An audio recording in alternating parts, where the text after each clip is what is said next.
Hey everyone, welcome back to our channel. Today, we're diving into the fascinating world of psychology to uncover 7 untold facts about all your relationships. Because let's face it, relationships can be amazing, but they can also be a little, shall we say, complicated? So buckle up because we're about to spill the tea on what makes your relationships tick.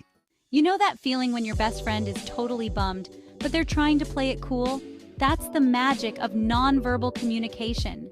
It's like a secret language we all speak, even if we don't realize it.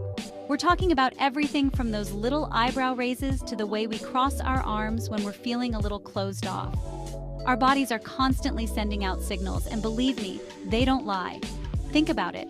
A warm smile can instantly put someone at ease, while a furrowed brow can signal a whole lot of disapproval. And don't even get me started on eye contact. It's like a direct line to someone's soul, am I right? Mastering the art of nonverbal communication can seriously up your relationship game.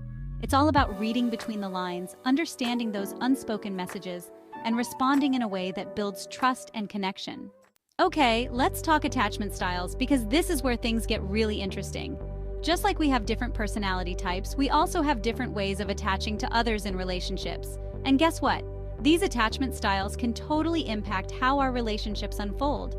Think of it like this. Some people are like Velcro, they just love to be close and connected. Others are more like those magnets that attract and repel. One minute they're all in, the next they need their space.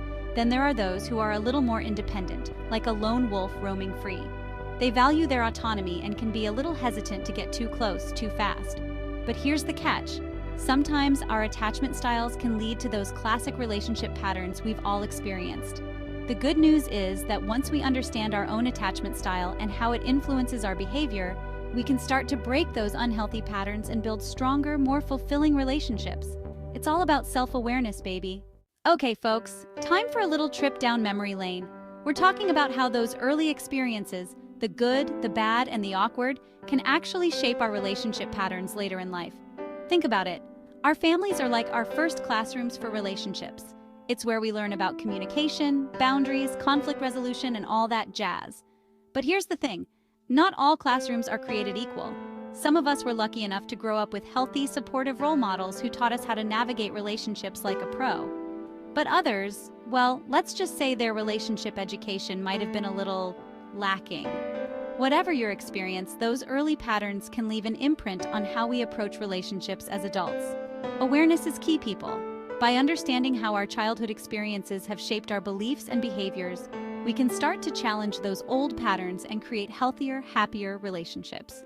Let's be real, we've all fallen victim to the comparison game at some point. Scrolling through social media, seeing those picture-perfect couples on exotic vacations and thinking, why isn't my relationship that glamorous? But hold on a minute. Comparison is the thief of joy, or so they say, and it can wreak havoc on our relationships. Here's the deal. We tend to compare our behind the scenes to everyone else's highlight reel. We forget that those Instagram-worthy moments are just a snapshot, a carefully curated glimpse into someone else's life. We don't see the arguments, the compromises, the everyday struggles that are part of every relationship, no matter how perfect they may seem online. And you know what happens when we constantly compare ourselves to others? We start to focus on what we're lacking instead of appreciating what we have. But here's the thing. Your relationship is unique. It's not meant to be a carbon copy of anyone else's. So ditch the comparison game and focus on what truly matters: connection, intimacy, and shared laughter. All right, folks, let's talk emotional intelligence, or EQ for short. This isn't about being all touchy-feely. It's about understanding and managing our emotions like a boss. And trust me, it's a game changer for relationships. Think of EQ as your emotional GPS. It helps you navigate those tricky interpersonal roads, avoids those communication breakdowns, and arrive at your destination, aka a healthy, fulfilling relationship. But here's the thing. Emotional intelligence is a skill, and just like any skill, it takes practice. It's about being aware of your own emotions, understanding how they impact your behavior, and learning to regulate those feelings in a healthy way. It's also about being empathetic, being able to tune into what your partner is feeling and respond with compassion and understanding. When you're emotionally intelligent, you're better equipped to handle conflict, communicate effectively, and build deeper, more meaningful connections with the people you care about. Let's face it, life can be stressful. Work deadlines, family drama, that never-ending to-do list. It can all take a toll on our relationships. When we're stressed, we tend to be more reactive, irritable, and let's be honest, not much fun to be around. We might snap at our partners, withdraw emotionally, or resort to those unhealthy coping mechanisms that only make things worse.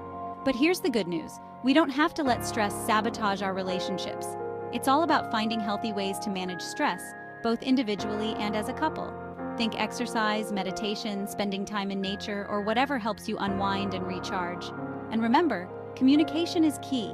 Talk to your partner about what's stressing you out, listen to their concerns, and find ways to support each other through those tough times.